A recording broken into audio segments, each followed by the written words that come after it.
This is Wrestling with Wrestling's Past and Present. I'm Tim Kurt. I'm Roland Pulis. And today we are going to talk about Backlash 2004. But before we get into that show, it's kind of been a surreal week in the world of professional wrestling, to say the least. Yeah, there's been a lot of things happen, especially the end of this week. You know, the middle of the week, we'll get into that shortly. But we learned that Thursday, I would say probably the most iconic voice of ring announcing for any sport, I think, in my opinion. I mean, there's been some good ones, obviously, but I think especially my early memories, Howard Finkel was the guy. So he passed away on Thursday. He was 69 years old.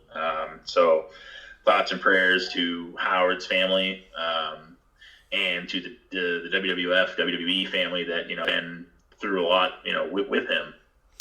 Yeah, he was actually their first ever employee, I think, back in like 1979 or something like that.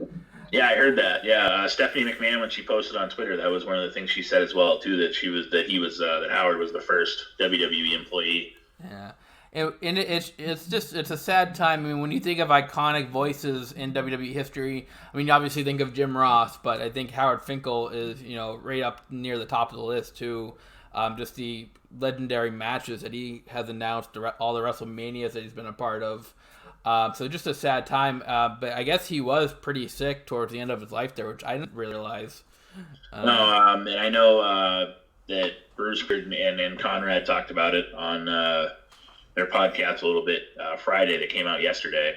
I guess he'd been in an assisted living home. Oh, wow. So, and actually, for anybody that hasn't listened to that podcast, I mean, obviously, if you listen to our podcast, I would imagine you listen to some of the other wrestling podcasts. Listen to the first 5 minutes of that podcast, and you'll find out just what Bruce Pritchard thought of Howard Finkel. It was raw, emotional. He even had to apologize to Conrad. He said that he hadn't really coped, he hadn't cried yet, and he lost his mind. Blubbering, and they left it in there. So it's just raw emotion to show what Howard meant, to one of the, Pritchard, he explained that Howard was one of the guys that, showed him the ropes when he first started. So it's, he's going to be, you can't replace Howard Finkel. So it's going to be interesting, to see if we ever have, somebody that lasts the amount of time. I mean, they had Justin Roberts for a while, and you had, Lynn and stuff like that, but nobody has transcended the business like Howard had. So. And by the way, that episode on it's the Something to Wrestle podcast with Bruce Pritchard is on Nails. So if you're looking for that, you want to go to the Nails episode, and that's where. Yeah, like I said, the first 5-10 minutes of that is the most rawest emotion you're going to find over anything recent, anyways. So it was hard to listen to, put it that way. Sure. So yeah, so we had some sad news, and then. A lot of, some other sad news, a lot of releases. WWE does typically release a lot of talent near WrestleMania time, and this year was no exception. Actually, they probably even more so with the whole coronavirus pandemic and everything. A lot of superstars, lost their jobs this week. Yeah, I mean, some of them you could see, that probably were gonna happen. But then there's names. We'll go over some of the names. Gallows and Anderson, they were just in the graveyard, the Boneyard match with AJ Styles and Undertaker at WrestleMania. That was the name that surprised me the most out of all the ones that were released. Was Gallows and Anderson was the ones that kind of took me aback because, like you just said, they were involved in not just in WrestleMania, in one of the more significant matches at WrestleMania. I mean, involving the Undertaker. Just a couple weeks ago. So those were the names that really kind of took me aback. I was somewhat surprised with Rusev. I knew they hadn't really done much with him lately, other than the Lana thing, which is horrible. We already know that. But he's such a big athletic guy. I just don't understand how they couldn't find something for him. And he's over. The whole Rusev Day thing got over. Yeah. Yeah, and his former counterpart in Rusev Day, Aiden English, he got let go too. I mean, he was more a commentator, but still at the time. But and then Eric Rowan. I mean, they just got done giving him a monster push, and they had that stupid cheesy spider thing. But I mean, he was destroying guys left and right, and now he's gone. So it's some of the names, like the Colognes, Primo and Epico, like okay, whatever.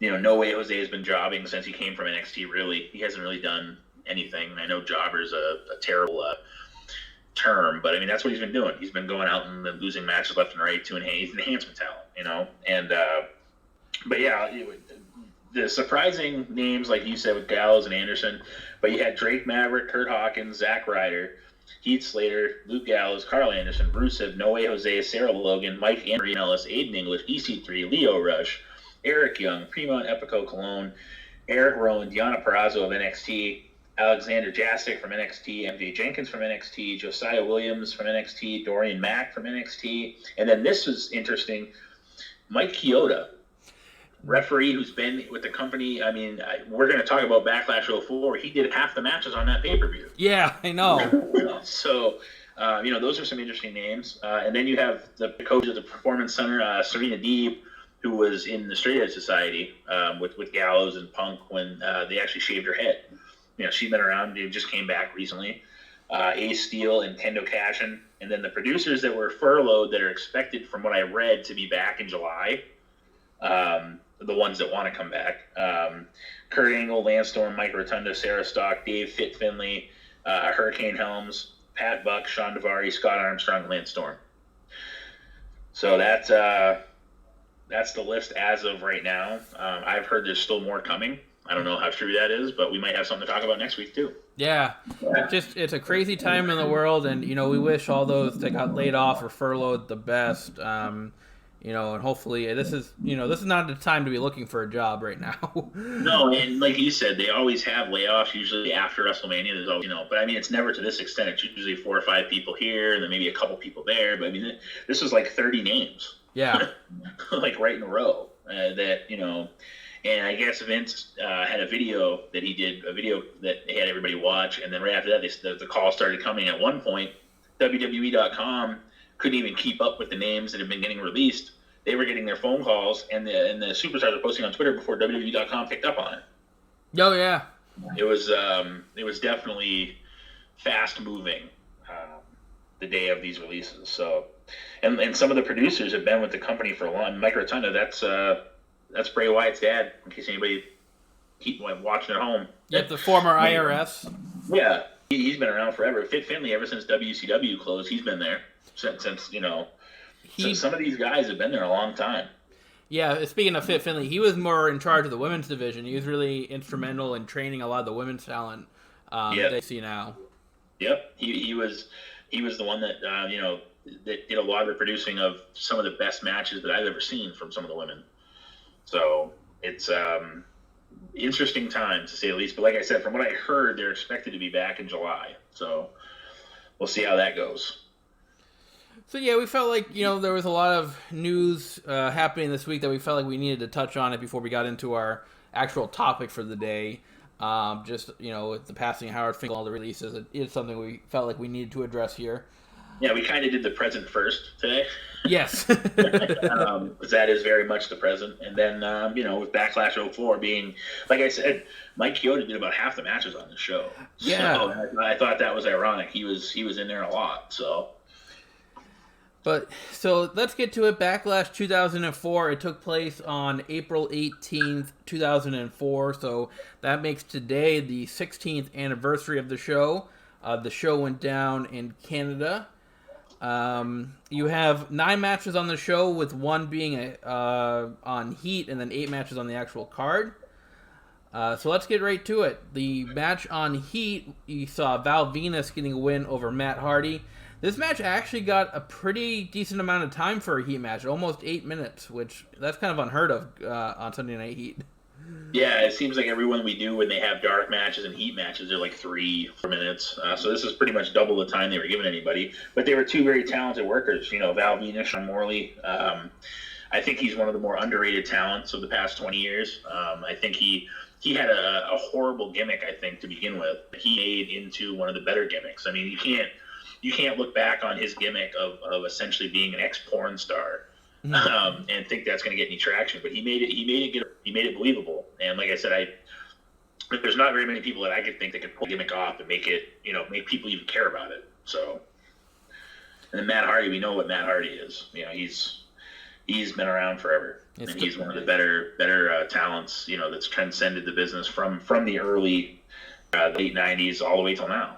Yeah, it's still going strong. Just recently signed with AEW. Brought back his broken gimmick, so he's still going strong today. A lot of bees there. Yeah, I know. I didn't claim to be a professional at this. Same here. We kick off the actual show with a pretty interesting match here, I thought. Shelton Benjamin would get a win over Ric Flair in about 9.5 minutes. This is during the time of Evolution, so you have Ric Flair, Batista, Randy Orton, Triple H as the faction there. But the storyline here, Shelton Benjamin recently picked up a couple wins over Triple H leading into this. And now on the pay-per-view, he gets a win over legend Ric Flair. Yeah, it was actually a pretty good match to start off the pay-per-view. The pace was pretty good. Flair hung with him. Obviously Shelton Benjamin's a world-class athlete, so yeah. Flair hung with him, and it wasn't the best match of Flair's career, obviously, because he was probably late 50s at this point. Mm-hmm. It still was a pretty good match for what it was. Yeah, I thought so. I thought the finish could have been a little bit better. I mean, Shelton Benjamin won with a clothesline off the top rope, which not really an exciting finish. But no, and that you'll notice too that there's a couple of them that the finishes were a little weird. Yeah, a little weird, a little unusual, something you wouldn't necessarily see a lot of today. So I thought the finish was a little weak, but besides that, though, I thought the match, it was a decent opener for a pay-per-view. Yeah, well, I do like the attempt that Ric Flair used to get Brass Knucks involved with that slide in the backward stinger splash, essentially in the corner by Shelton. Mm-hmm. That was a neat little thing, a little nuance to it. But it definitely started off the show on the right foot, I think. Absolutely. And now, the next match, this is a real thing. I'm not making this up. Jonathan Coachman will get a win over Tajiri in about 6.5 minutes. Coach actually looked really good in this match. I was really surprised. You could definitely tell he put work and a lot of training into this to make it a presentable match. He looked good. He actually dominated Tajiri for the majority of this match. The win kind of saw him after interference from Garrison Cade, hitting Tajiri. Coachman rolled him up for the 1-2-3. On paper, this doesn't look like much of a match. It almost looks like a let me up match, but I think this was a sleeper. I was actually pretty impressed with this one. Yeah, I mean, going into it, you think, okay, what kind of shenanigans are there going to be in this match? And like you said, actually, for the first 3 or 4 minutes, it was actually a pretty good wrestling match. Coach actually surprised the King and JR at commentary when he started the match off with an arm drag. Everybody's like, "Whoa, where did that come from?" Yeah. And he did. I agree with you 100%. He certainly held his own. Kudos to Tajiri. I mean, Tajiri could work with a broomstick, I think. He another underrated talent, I think, from yesteryear. Tajiri is a guy that I think could have been a bigger star had they not used him the way they used him. I think they used him to help other people, which is fine, but I think it took away a little bit from what Tajiri could have been, because Tajiri was a really good wrestler. They used him in a lot of comedic stuff back then. Yeah. They didn't really took him too seriously. Yeah, and that's the other thing too, is that it's hard to make anybody believable. I mean, he had some of the most lethal kicks I've ever seen. Mm-hmm. So I mean, Tajiri was a very skilled wrestler, and it's what might have been, I guess, kind of thing, but it's still interesting. Then our next match, you have a lot of talent in here. It's a handicap match. Win 11 minutes and 12 seconds. Chris Jericho is going to get a win over Christian and Trish Stratus. They had the classic kind of love storyline leading into this match between Chris Jericho and Trish Trish turned on him, to go with Christian. It's, a little bit similar to the Mandy Rose Dolph Ziggler storyline, although the ending's a little bit different. But it's kind of like the same kind of classic love storyline that played up for this match. Yeah, it was the classic swerve. It was the, Jericho gets the girl essentially, and then at WrestleMania, Christian Jericho ends up getting turned on by Christian and Trish, and they're off the. You'll notice that this pay-per-view had a lot of WrestleMania rematches. Mm-hmm. Right after WrestleMania, and again, it was a Raw only pay-per-view. too. So that's why there was no WWE title. That's why there was, the World Championships when they was, fought for. That's why Eric Bischoff and Eugene, which I'm sure we'll bring up at some point. But that's the main reason why there's not, you don't see the Undertaker, you don't see, some of the names associated with SmackDown. So they have to build up decent storylines that are easily followed, and anybody that's had, a person you're in a relationship cheat on you or whatever can relate to that storyline. That's why you see it now still. So it's very relatable in that aspect. So, the match itself was not a terrible match. I mean, I'm not a big fan of the 2-on-1 mixed handicap match, thing. But, I mean, for the purpose of the storyline, it made sense. Yeah, absolutely. And it is kind of funny because looking back, when you think of Chris Jericho, you don't really think of him kind of being in a storyline like this. No. It's kind of interesting that he had the range to kind of pull this off. I mean, it's a simple concept, but it does take some talent to pull it off, and you just don't picture Chris Jericho in a scenario like that. But he made it work. Yeah, no, he Jericho again is a lot like Tajiri. He can work with a broomstick. I mean, he is a great. Not that Christian's not, but Jericho can. I think Jericho's made a career of taking chicken crap and making chicken salad out of it. So some of his gimmicks, going back to WCW, they weren't that. He had to do what he had to do to try to get on TV and be used. And if you have a storyline that's going to give you a match at WrestleMania, even if you don't like it or it's not the best, you take it because you need to be the best of the situation.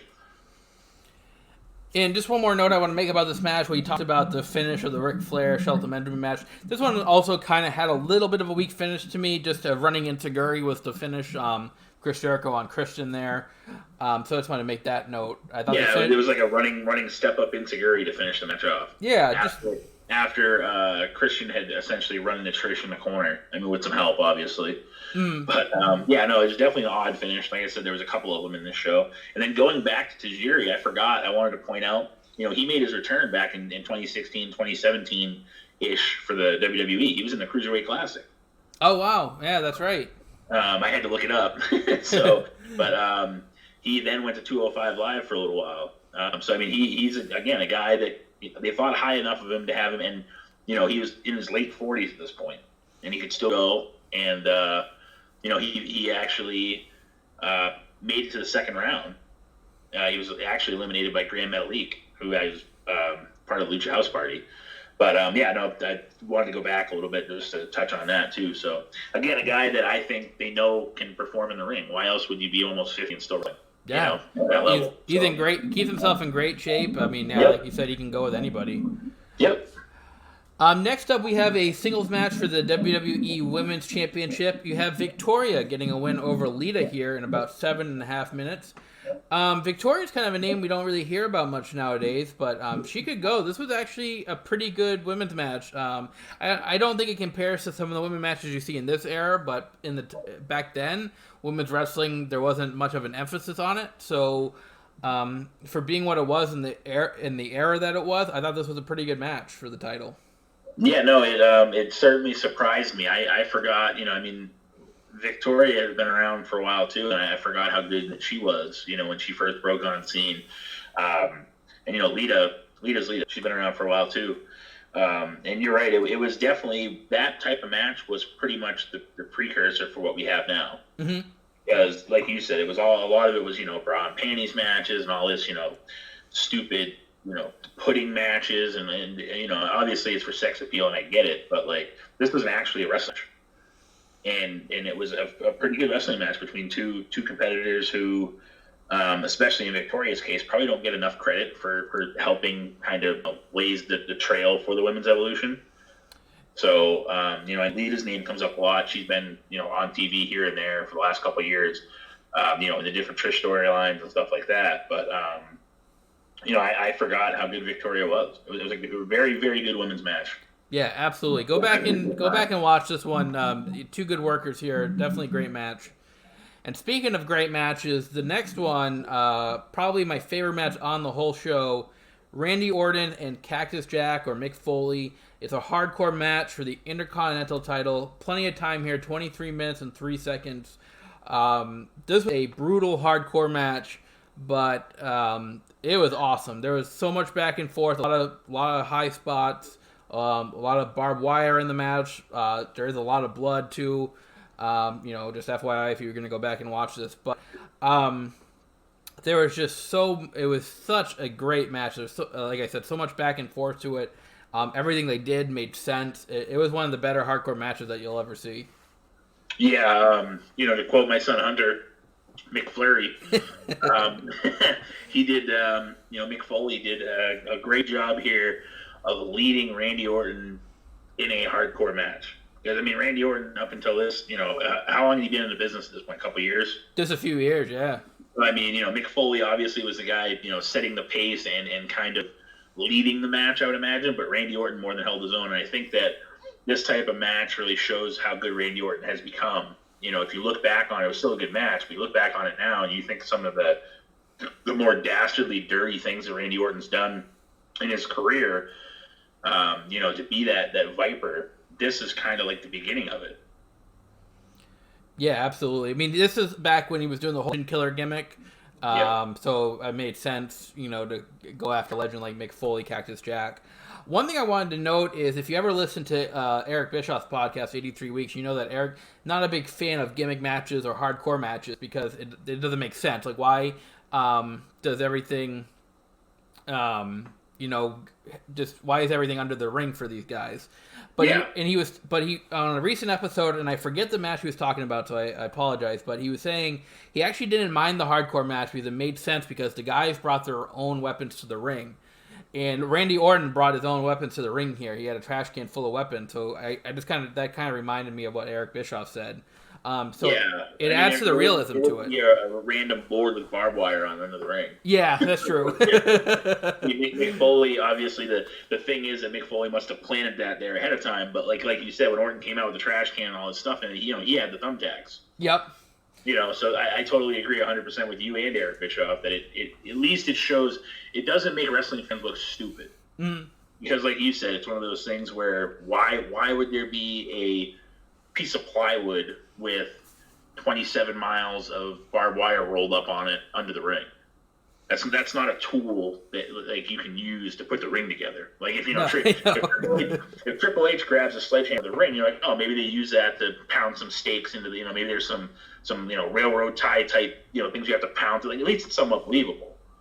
But like to have a board with miles of barbed wire on it, obviously it wouldn't be under there for some random it had to be under there for a special purpose. Yeah. That spot they did on the stage though.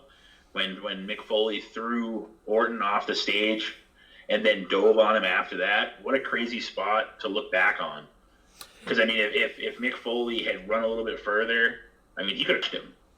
Yeah, and there was also, like, a piece of wood, like, the edge of the platform was sticking out there. So if he just mistimed that a little bit, he's landing right on that piece of wood.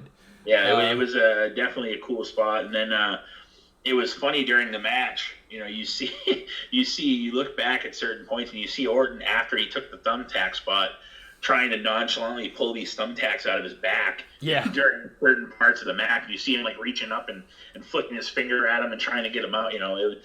It has to be a very painful match to go through, especially for a guy Orton who's really never done that. No, absolutely, yeah. You could tell they definitely a lot of pain involved in this match. It was a brutal match, but it's if I had to recommend one match from this whole show, and I know we still have some matches to get to, but this would be it for me. This was my favorite match of the night, and it's one that I definitely recommend you guys checking out. Yeah, it was 23 minutes and it was nonstop from the get go. It was like I said, I think Mick Foley is a genius when it comes to this type of match anyways. So I would imagine that him and Orton had talked about, what they wanted to do out there and how the pace was going to be and stuff like that. And Orton's credit did a hell of a job following Mick Foley's lead. Yeah, absolutely. Next up, we have a tag team match. You have the Hurricane and Rosie getting a win over La Resistance. This match went just about 5 minutes. You have an appearance by Eugene throughout the whole match, who's kind of... That was Eugene's second appearance. There was one earlier where he stumbled into the women's locker room. Oh, that's true. That's right. with the Divas magazine. Yep. this, like you mentioned, the Coach and Tajiri match maybe being a let me up match. This match is exactly that. Oh, absolutely. Literally just there to let people go take a piss or do whatever or forget, because you can't go into the championship match after the Orton Cactus Jack match. There's no way, because people wouldn't be able to process what they just saw. So this is literally the definition of a comedic break, let me up match. And it wasn't a terrible match, but I mean, it was what it was. Yeah, it had no crowd reaction behind it. The crowd was that's because all the crowd was going to the bathroom. Yeah. This match was literally the let me up match. I mean, the most reaction for the match was when Eugene was running the ropes. Yep.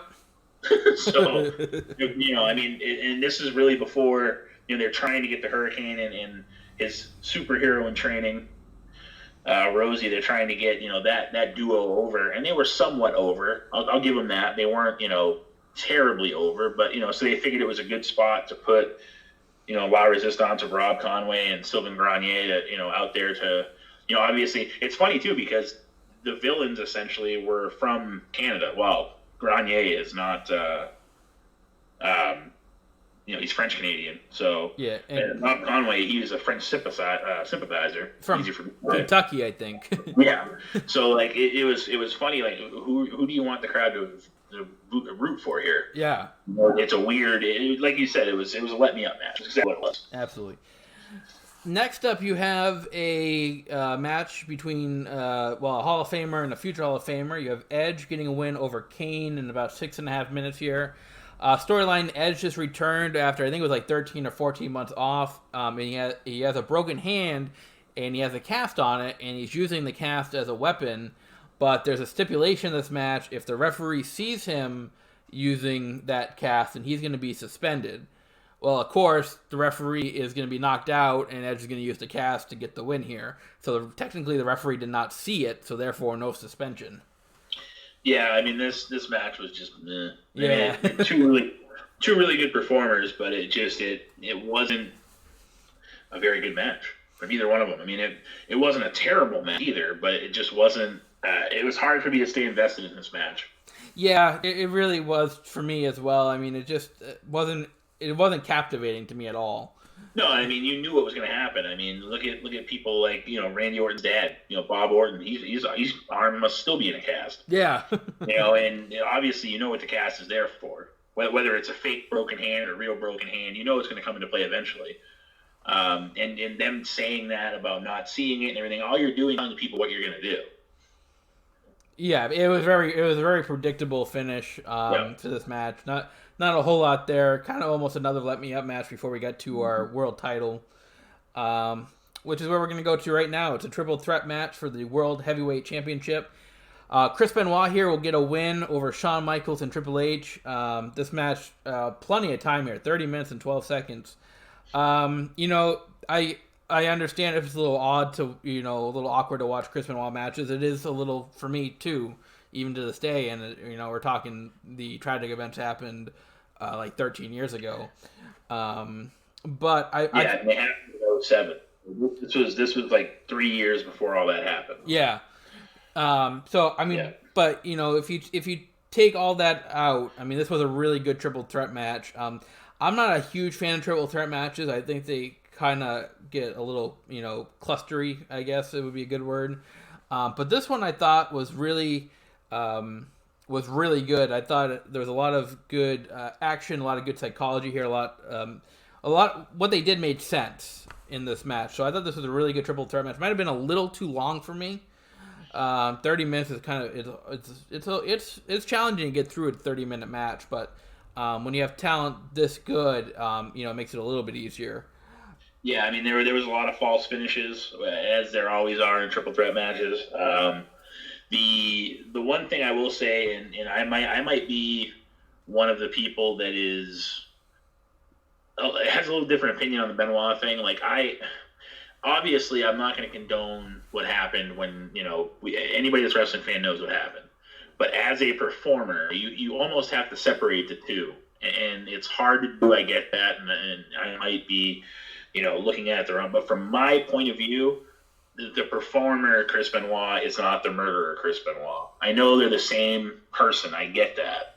But for my thing, when I watch a match like this, I don't even think of the person, the murderer person, Chris Benoit. I think of the performer, Chris Benoit. And I know for some people that's easier said than done. I get that. He did some terrible things, whether he was in his right mind or not.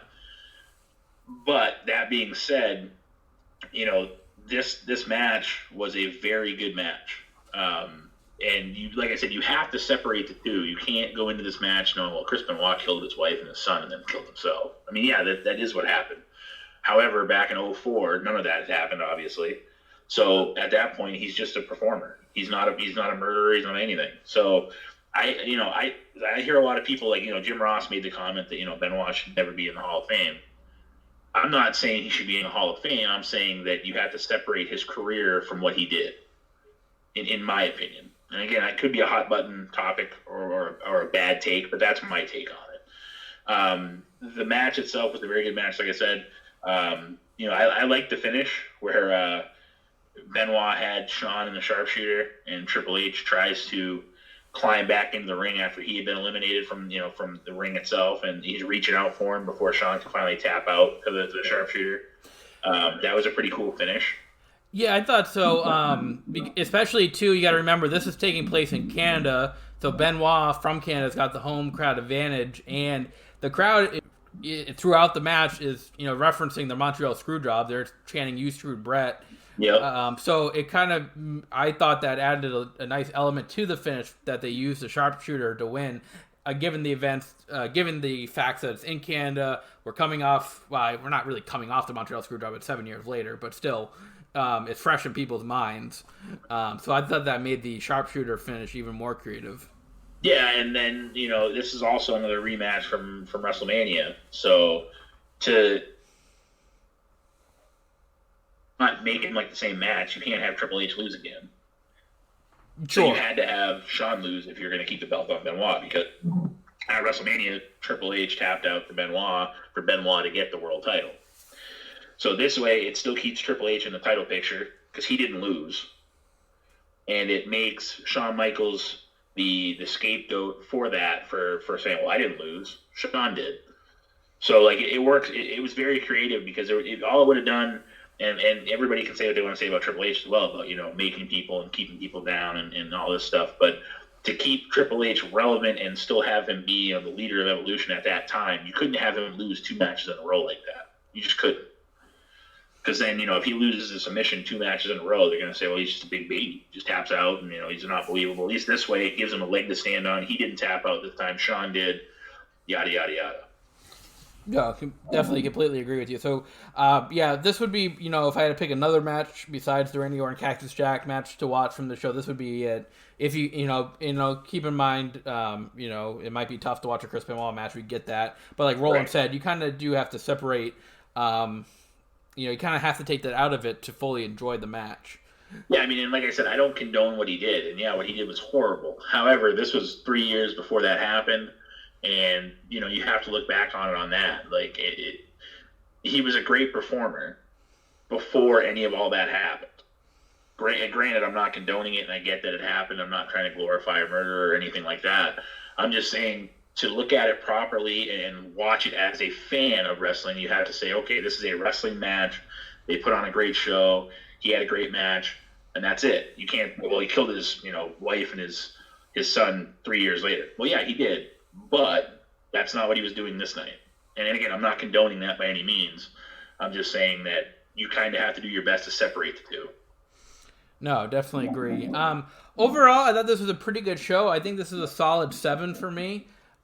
There's some finishes I wasn't crazy about. There's a couple, let me up matches in here, but overall, I thought there was enough good things here to make it a solid show.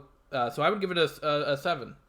Yeah, I'm gonna rate it probably a smidge lower, only because of some of the finishes. Like, I'm not a big fan of the finish in the Jericho match.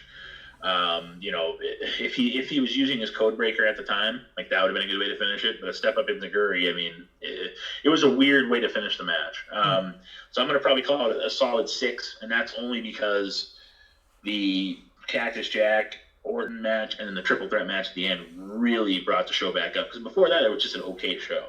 I mean, there was some decent matches and whatnot, but again, decent doesn't make a 4-star match or a 10 out of 10 pay-per-view. So I would say 6.5 is as high as I would want to go with it. So it was just below average, but I think if some of the finishes were a little better, I could see giving it a 7 too.